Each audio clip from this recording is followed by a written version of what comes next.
designs. Today we're going to do some owner training for the church to include the fire alarm system, voice evacuation system, two-way communication system, BDA, and we'll touch on the surveillance a little bit. Being that we're in the back, we're going to start with the BDA system. It stands for bidirectional amplification. The purpose of the BDA system is to enhance the firefighter radio communication system into the building. So we have an exterior antenna, what we call a donor antenna, that mounts and points at the tower that the City of Fort Collins broadcasts. We bring that signal into the amp and send it back out to some interior antennas throughout the building to enhance the signal. It's purely an emergency responder system, and it allows them to be able to be inside the building and be able to easily communicate with their command center outside. It does not enhance the cell signal in the building. Really, if anything, they collide more than anything. But that's the purpose of the system. There's no benefit of life safety or anything of that nature for the occupants inside the building. Like I said, it's strictly for emergency responder. So one thing with the BDA or ERC, you can call it either one, emergency responder radio communication system. It is tied into the fire alarm system. So if there is a fault on the BDA system, we will get what we call supervisory signal. We'll definitely dive into supervisory signals when we start talking about the fire alarm system. But we will get a notification if the system loses power, one of the batteries go bad, if one of the antennas become disconnected, or if there's just a general malfunction of the system, we will receive a notification. It's not going to evacuate the building, but it will notify us that there is a condition with the system. Technically, with the system, you have to be FCC licensed to even open this box. We are FCC licensed, but there is a mute button on the inside. If there is a trouble, let's say the power's out, this thing's beeping, there is a mute button on the top center of the lower cabinet that you can press, and that will silence the system. Like I said before, it will communicate back to the fire alarm panel. One of these LEDs will be lit up, as well as an LED in red, telling us what the exact condition is that's in trouble. Any questions on the BDA? Want to see inside the cabinet? Yes, I do. All right. Now that you said we can't ever open it. Yeah. Now that I'm not allowed to open it, I want to see it. One of these warning labels, so you have to be FCC licensed for it. So we got two massive batteries that back it up. These are what amp hour? I want to say they're 100 amp hour batteries. So there's massive battery backup if we have AC power. That mute button is back here. Big letters that say mute, and it's a big giant red button. Yep. Okay. Most of this is just the power side of it. We have our batteries, we have our battery charger, AC power comes into here. This is our communication up to here. This is technically our BDA up here. We call this the battery box. But we do have all the components that tie into the fire alarm system on this end. Got it. And as far as like inspections for any of this or like maintenance, will you send us whatever we're required to have happen? Or Actually, the fire department is pretty good about sending the annual notifications on testing of the systems. We try to keep good records of when those are due. But if you get that and we haven't been out here yet, just let us know. We'll get it on the schedule and do the inspection on here too, and the fire alarm system as well. Perfect. And is that something like annually in general? Yes. Or, okay. Yeah. And all the systems that we have in here are required to be annual. Okay. With this occupancy. Great. But in general, you guys initiate that, or is that something that Brandon needs to have on his calendar to reach out and To have on his calendar. Okay. To reach out. And so is that like May of every year he should be? Yeah. And Clear Fire Authority just went to what they call Compliance Engine. It's a national database that works with jurisdictions throughout the entire country. And they have that on record, and they'll send out notifications via that system as well. So it is really a benefit for us to have Compliance Engine here at Fort Collins. Okay. And they just adopted it this year. Okay. I used to complain about it, but Okay. but Is that something that those notifications that come out, does that get sent to you, or does No. that have my contact? It comes out to business owners. Yeah. Okay, perfect. And just for instance, we have it open. We'll create a failure condition. So here, we killed the battery, we killed the power to the system, so we're getting an AC fail. Our red indicator came up here, and if we went back to the fire alarm system, I it can would tell hear us Stephen. BDA, Yeah. AC fail. So we'll cover the conditions a little bit more, but every condition on the BDA, once the power is restored to the system, it will self-restore. There's no buttons that have to be pushed. Oh, nice. And we'll be stressing that a lot here next with the fire alarm. Any other questions? I mean, it looks like there's a spot for a padlock. How important is it that no one ever opens this? There's not much they can do. Okay. Yeah. I've never actually played padlock. I didn't even realize it took a Like, you want to say, I can't imagine anyone wanting to open this, but it is a church, and Yeah. people do things that they have no business doing, so. Yeah. Yeah. This door should mostly be locked anyway, Yeah. so very few access. Yet to have an issue with one. So, Yeah, okay. Perfect. excellent. Okay. Let's jump into the fire alarm system. Cool.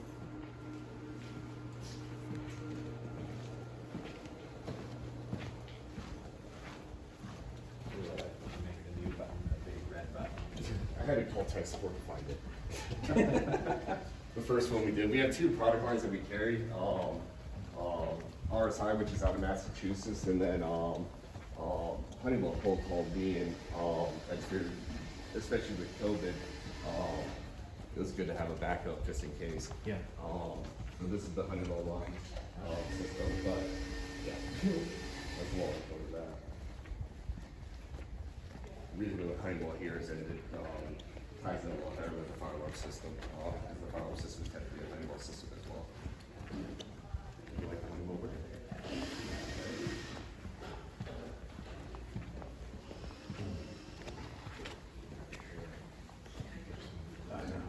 Well, you can set it on, put it in the closet or in this room or something. Anything's going in here? Yeah. Oh, I'll just put it in the jet The fire alarm system. There's multiple components of the fire alarm system, and there's multiple controlling aspects of the fire alarm system. So with that said, it's more than just a fire alarm system. We control the elevator in the event of an emergency. We control a lot of the HVAC control with the dampers and shutting down air handler units. So it's definitely a fully integrated Sound system. Yes. Okay. Yeah, very good point. And lighting. Okay. Anything else? In addition, it's connected to a voice evacuation system. So it gives us voice command, not just on alarm, but for overriding emergencies that we communicate throughout the entire building as well. Starting with the front note on the cover, this is for the fire department, so they know that there is a BDA system installed within the building. That's what said actually makes sense that we start with the BDA, is that like, that's why we have this note, so they know that they have communication throughout the building. You asked about the system record documents. Everything we cover today is located in this black folder down below. So everything with the BDA, anything life safety, low voltage is in this black book. Spare keys are just in the bottom. That's, I think you're talking about this yesterday, that's the same key for this. Yep. So this power keys is the same key for the fire alarm panel, the power supply, the voice evacuation panel, the police station, and the annunciator. Okay, awesome. And we'll circle to those here shortly. So starting with the fire alarm panel. There's actually three components directly tied to the fire alarm panel. Number one is the fire alarm panel. Number two is the power supply. The purpose of the power supply is to give us enough amps and voltage to support the strobes that activate during emergency. Interesting. Okay. And then the third component is the voice evacuation, which is exactly that. It's the voice control for the speakers installed throughout the system. There is an annunciator tied to the fire alarm system. So everything that's on this display and controlled is mirrored at the annunciator over by the main entry. Okay. And we'll get back to that actually pretty quick. In regards to a fire alarm system, there's three main things that we monitor. There's trouble conditions, supervisory conditions, and alarm conditions. Each one has a different purpose, and each one controls a different aspect of the system. We'll start with trouble conditions. Trouble conditions, not that they're common, but things that are more likely to happen than not. This is like the communication being down yesterday. Exactly. Comm failures are going to be our number one thing. Now that we're through construction, that hopefully those are limited down. But so communication troubles, battery failures, AC power failures, other conditions that are unlikely but are trouble are going to be open circuit or missing devices. I don't think we have anything within reach, but if somebody had to remove the smoke detector, it would let us know that it's missing from the system. If you pull down one of the notification appliances, the speaker strobes, it'll let us know that there's a gap in that circuit and it's not being supervised anymore. With trouble conditions as well as supervisory, and we'll get to supervisory in a second, they are all what we call self-restoring conditions. We touched on this a little bit with the BDA. If you notice, when we came back from the BDA system, it wasn't beeping anymore unless the power came back on. So self-restoring conditions will just come back on their own. So if we disconnect the battery or the batteries go bad,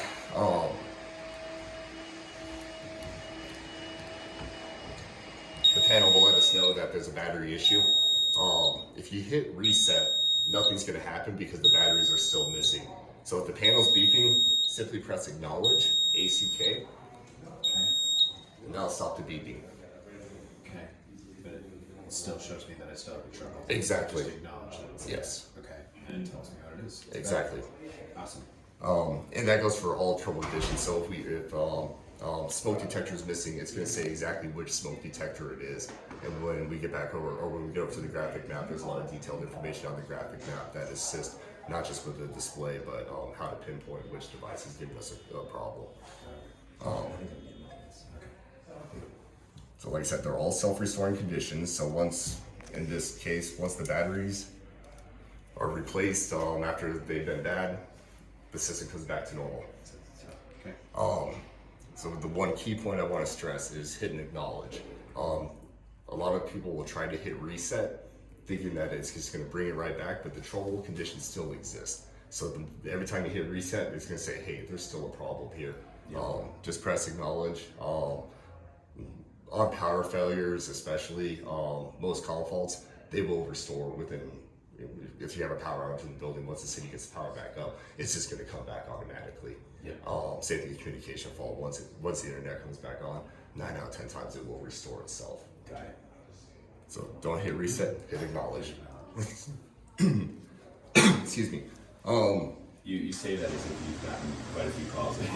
This won't stop. Yeah, Beeping. I keep hitting reset. Yes. And I promise it, nothing personal. You guys will do it too. Okay. Hopefully not us, but someone from this building. Somebody will definitely do it. I had a guy call the fire department on a trouble condition the other day, but way sidebar. All right, so trouble conditions: open circuits, missing devices, power failures, communication failures.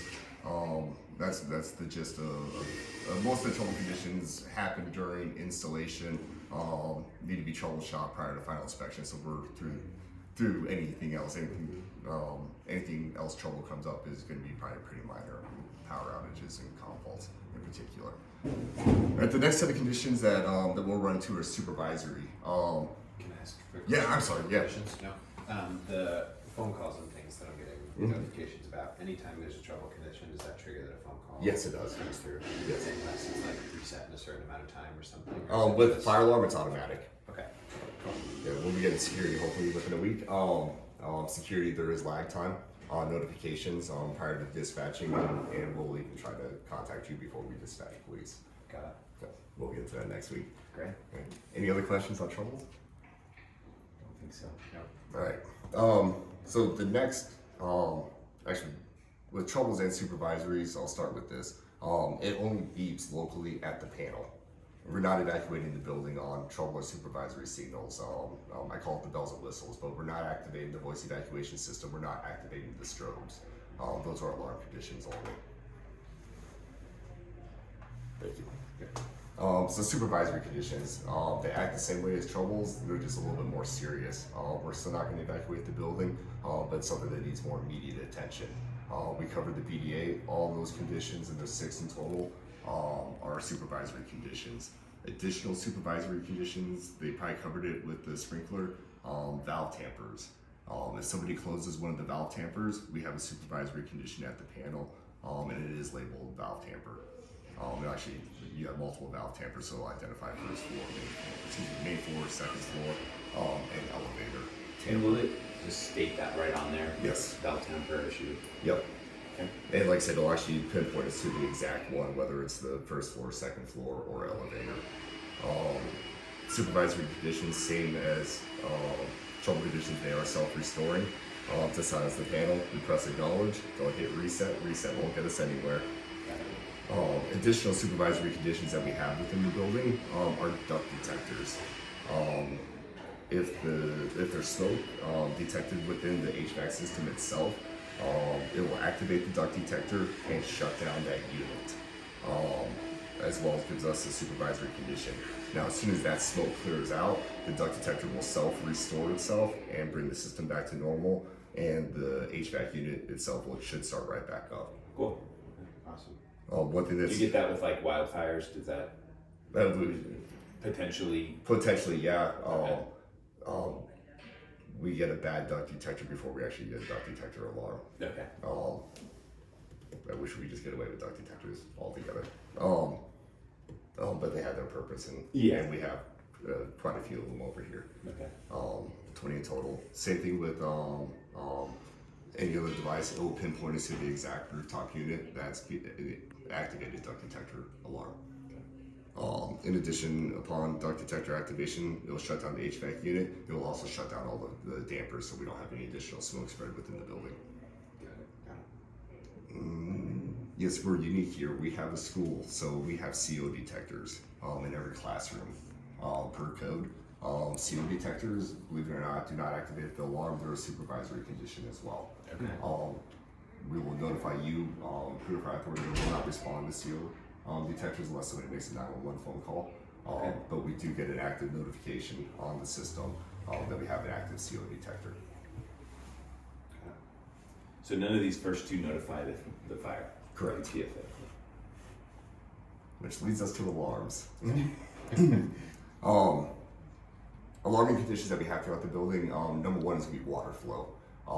If a sprinkler head breaks, after about 30 seconds of water flowing through the system, it will activate a water flow alarm.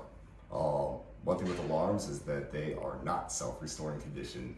They will latch until we hit reset.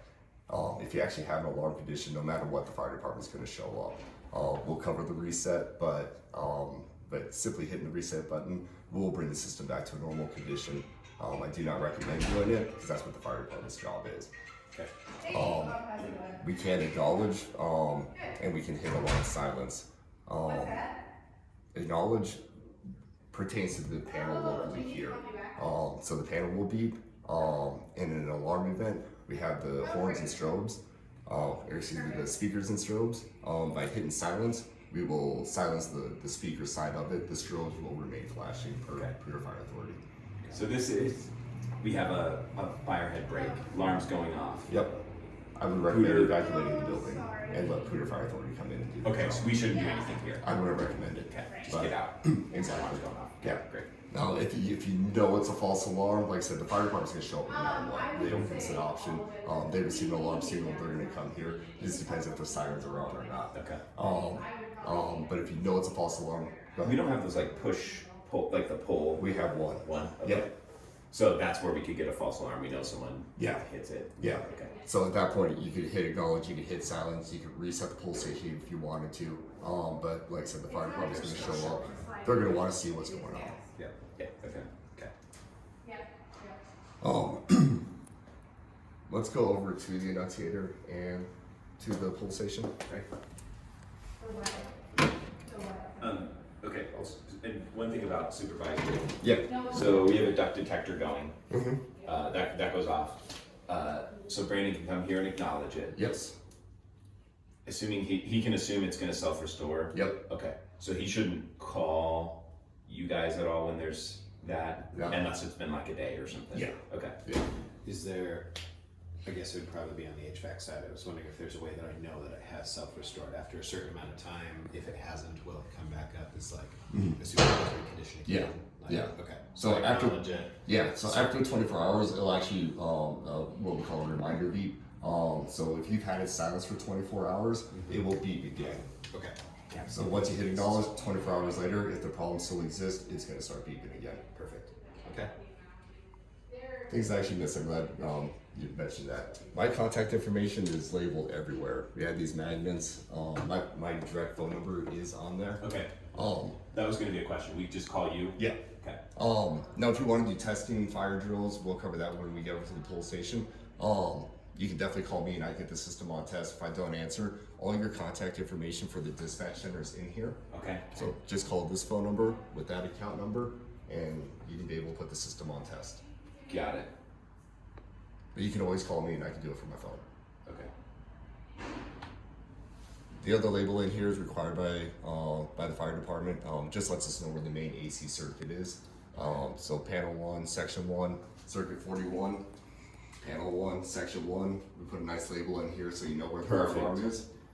Even more so, we have a multiple label down in here. Look at that. We do have to have a circuit breaker lockout. I try to do it finger tight, but one of these Allen wrenches Would opens get it. that. Okay. Okay. Yeah. Perfect. Let me actually take a quick shot at this. Yep, absolutely. Okay. Great. But we try to make it super user friendly to get to where you need to be. Great. It's just as it says panel 1, section 1, breaker 41. In the moment of everything beeping, it gets chaotic. Got it. Perfect. Yeah. It does. Okay.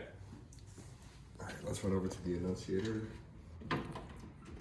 But you can do whatever you want. I just wanted to. Yeah, I was just, that's the question. Is there a reason, as long as the store is locked, why would it leave?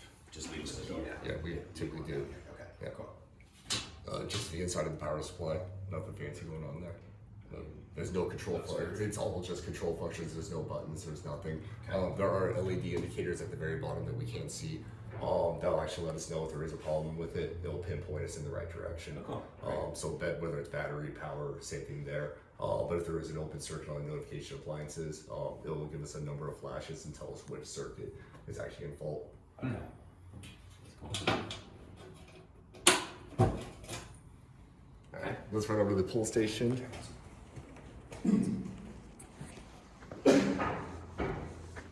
I snuck one of those. See that? Oh yeah.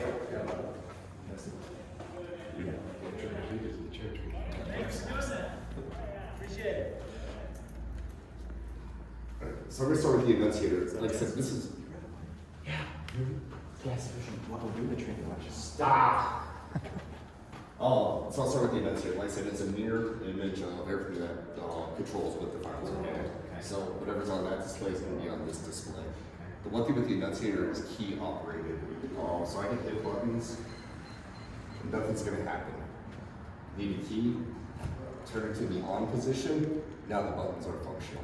Got it. We'll cover that a little bit more here in a second. One thing, if you leave the key in the on position, it will create a trouble, letting you know that there's an issue with the enunciator, and the issue with the enunciator is that the key is on. I think it takes about a minute. We'll leave it in, just so we get that trouble signal. We'll see.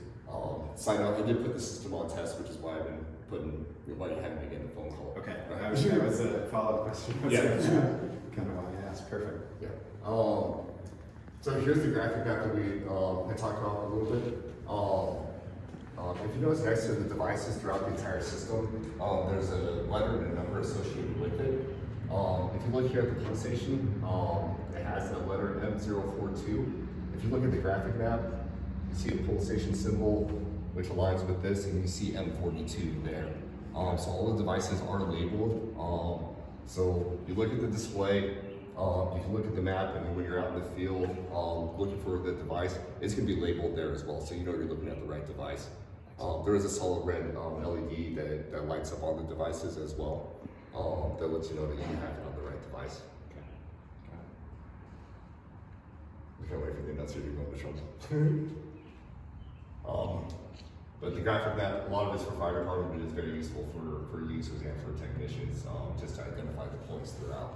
One thing with the graphic map, we don't have the notification appliances listed on here, just because it doesn't really affect the fire department. We do have an as-built, which has the full detailed wiring structure of everything for the system. That's in the front cover of the black book. Okay. So fire department, they're gonna grab the knockbox, get to this door. Yep. And that's They're gonna look at everything they the need to know. enunciator, yep, and then know what part of the building they need to go to. And so safety coincides with the sprinkler system. All those devices are labeled, and pinpointed as to which one they are. There's a trouble signal for the enunciator. Okay. So this lets us know that it's unlocked. So if we turn the key back to the off position, it immediately goes back to normal. Got it. It's just to let you know that, hey, I left the key out in the lobby. Yeah. Got it. So as far as trouble and any of the other supervisory conditions and things, the enunciator, the point of it is just letting you know where it is and what's happening. Nothing can actually be reset or acknowledged. No, you absolutely can, Oh, actually. it can? Yeah. Okay. And But it has to be done with the key. yeah, you have to have the key turned to the on position. Okay. And then you can acknowledge. Yep. Okay. So with all that, I would love to be able to pull the pull station if you guys are good with that, and you can actually see the system function. Yeah. You good with that? Yeah. All right. So like I said, the keys It's are gonna hurt our ears. Actually, it's a voice feedback system. Oh yeah, you had it on. Oh, yeah, yeah. Yeah. As long as no sprinklers are on, because we just moved the furniture. No sprinklers. So that's definitely Hollywood. There are types of systems that would do allow you to manually release a sprinkler system. This is not that system. We don't want that system. No. I don't want that. The heads actually had to break, so if it's hit with a ladder or actually he breaks the head. Yeah. But yeah, there's no way for me to, if I hit the pull station, I cannot release water. Okay. This I'm is curious how much of our staff is actually going to come down from up there. We'll see. This is a good test. This is a good test. This is the only pull station in the entire system, being that the building is fully sprinkled. Once upon a time, every exit would have a pull station with a revised code that says the building is fully sprinkled. Essentially, think of a sprinkler head as a detector in every room. Yeah, because it pops and the system knows. Exactly. So we have the one pull station. So if there's a fire on your way out the door, if you don't mind hitting this, that's the purpose of it. Got it. There's going to be a two-part scenario that lets us function the enunciator, like you're asking. And I'm going to actually let one of you two just follow the instructions, push and pull down, and activate the alarm.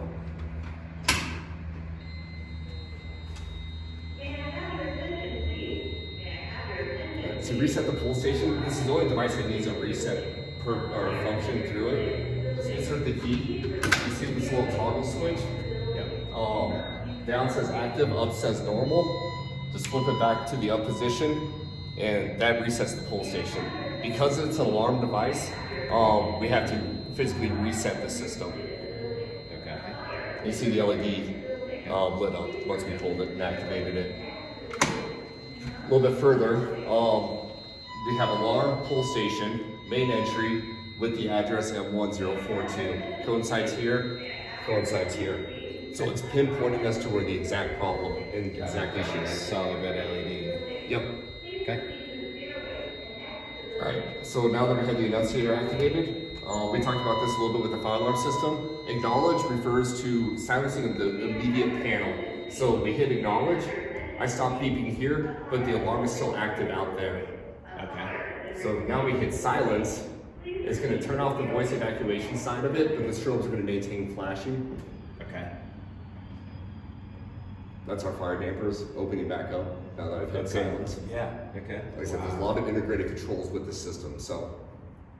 It's crazy cool. Yeah. I'm gonna play with this all the time. Yeah, please do. And so now that we have it acknowledged, we've had the system silenced, we identified where the issue is, realize it's a false alarm, we go ahead and hit reset. Okay. Now, we should never test our alarm. Or just- With the school, I think you're gonna be required to for fire drills and whatnot. Okay. Well, it's not really a school. It's just like Sunday school. Oh, okay. Yeah, it's not like weekday. Okay. We're not like an official school or whatever. Okay, gotcha. I mean, I recommend, I think this code requires fire drills, if I'm not Okay. mistaken. So that's when we would do it. Yeah, yeah. And so that's the relevance of, like I said, you can always call me, or you can call Central, put it on test. And that's okay. You make the phone call first. but Yes, oh gosh, yes, yeah. That's what I was gonna clarify. That was the number inside the box. office. Exactly. Or Or call me, like I said, I can do it from my phone and just tell me how long you need and we're good to go. Perfect. Yep. Excellent. And then I never have an issue showing up to assist with fire drills. Okay. Awesome. There is a drill button, but I recommend doing it live.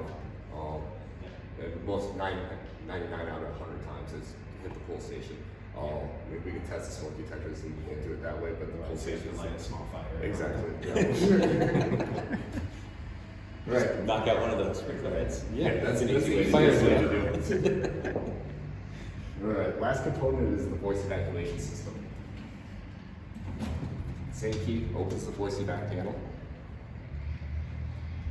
Here we have LED displays of everything that's going on with it. AC power means we're good to go. If there's a NAC fault, NAC is notification applying circuit.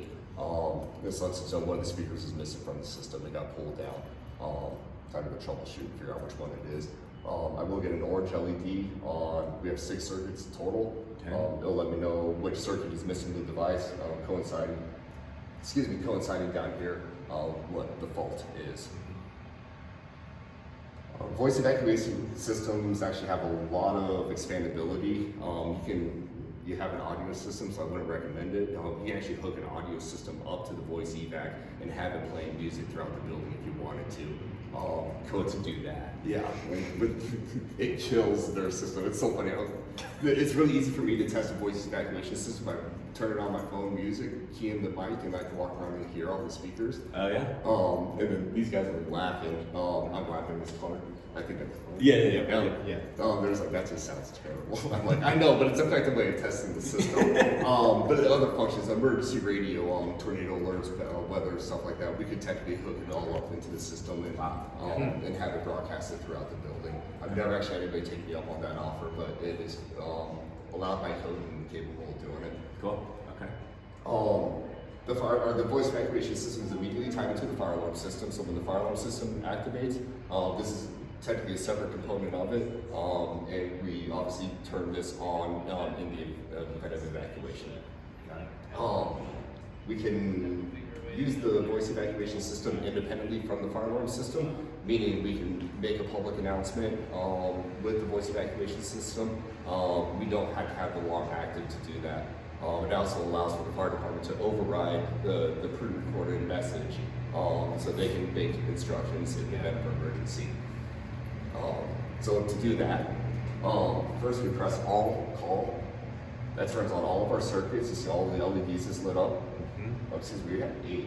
No, we only have 6. I just programmed 8 in. Okay. So it lights up, that tells me that all the voice circuits are active right now.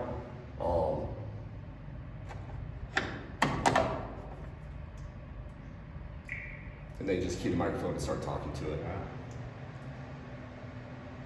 Microphone test, voice evacuation system. So, if we had a missing kid Mhm. running around the building, we could come over here, Press all call, and use that to Absolutely. little Tony come. Yeah. Yep. Okay. Just like you do a wall. And everyone would hear around the building, like Yep. every. That's Yeah. awesome. Now we can isolate each independent circuit, but it doesn't make any sense to. Yeah. In that scenario. Yeah. It applies more to high-rise. So in a high-rise application, you don't evacuate the entire high-rise building. You evacuate the floor that's in emergency, the floor above it, the floor below it. So that's more of the purpose of zoning, but for here, we had so many speakers that we spread them out. Got it. Okay. That's awesome. Yeah. So this voice system goes through, I know it's existing, is that, I haven't been upstairs in the offices. It's good. Okay.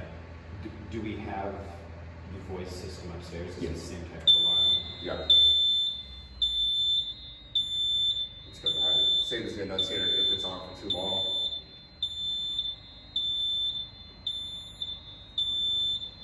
Where's the acknowledge button? It's actually right here.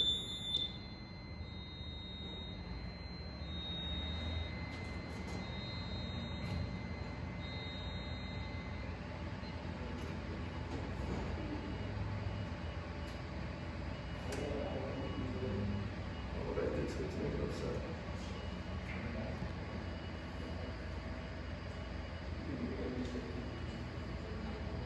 Well, yeah, you can, but like, I did something to upset it, but so the turn system off, same process of hitting all call and then system control to turn it off. Okay. So all call turns it on, you make your announcement. Yep, then all call and then system control Gosh, that's to turn it off. Sorry to interrupt, but does someone have a master key Yes. on them? Let's get into that, or in the back. That one's set up on the top secret. Oh, I grabbed it for our thing for Georgia Day. Are you able to run it right back? Yep. Awesome. Thank you. That's an A key. I grabbed it because we had it for our. Didn't even check it out on the log. I know. I'm gonna have to talk with Sarah. Well, you weren't sitting in the office, so I just took it. Helped myself. I Everything going all right? You guys need anything from me? think it's great. I think you're good. Yeah. Okay. Sarah. And so the last note on the voice evacuation system, is it is independent actually from the fire alarm system. This is controlled by the fire alarm system. So this will report back to the fire alarm panel. It's called NAC4 because that's the circuit that triggers it. We got back to normal, but that's all NAC4 is. Okay. Is the voice evacuation panel, and then the LEDs guide us in what direction to look for the fault at. Okay. So I'm sorry, NAC 4. Yeah. There's no reason Show for on you- it. Yeah. We'll see that because we'll look on there. Exactly. Got it. Yeah. Great. That's the down and dirty on the voice evac system. Sweet. Love it. Our system, I call it a two-way communication system. Area Refuge just has a lot more code involved to it and makes it a lot more expensive. So, two-way communication system. The sole purpose of the two-way communication system is that in the event of an emergency, fire alarm's activated and the elevator is no longer usable. We have somebody in a wheelchair or with a disability that is not able to use the stairs. They have the ability to press a call button. We'll go upstairs in a minute and speak immediately to emergency dispatch personnel. So does that come to here or does that go to the fire department? The radio up there, The intercom. they're technically two independent operating pieces that are tied together. Okay. So the intercom upstairs connects to the phone line through here, but that will talk immediately to emergency dispatch personnel. I'm saying emergency dispatch because Clear Fire Authority, because it wasn't a Clear Fire Authority requirement as much as it was an engineer requirement. They'll talk to the dispatch center and call you. Actually, they'll call you. Okay. Your You don't dispatcher answer. calls. Yep. Then they'll call you. Okay. Yeah. So once the fire department is here on site, they have the ability to talk directly to who's ever upstairs. Just let them know, keep calm, we're here, we'll come get you in a second. Got it. Okay. Great. Cool. All right, let's go just grab a sneak peek of the call box upstairs. I'll just let you know the functions. I don't think we have an active phone line, so I'm not gonna hit the button. Normally I would, but let's go look at it. Okay. Great. It works almost identically to the, probably it's the same system as the elevator emergency call. Okay. So if somebody trapped in the elevator, same exact principle, probably the same system. Okay. The same one that's in the elevator had itself.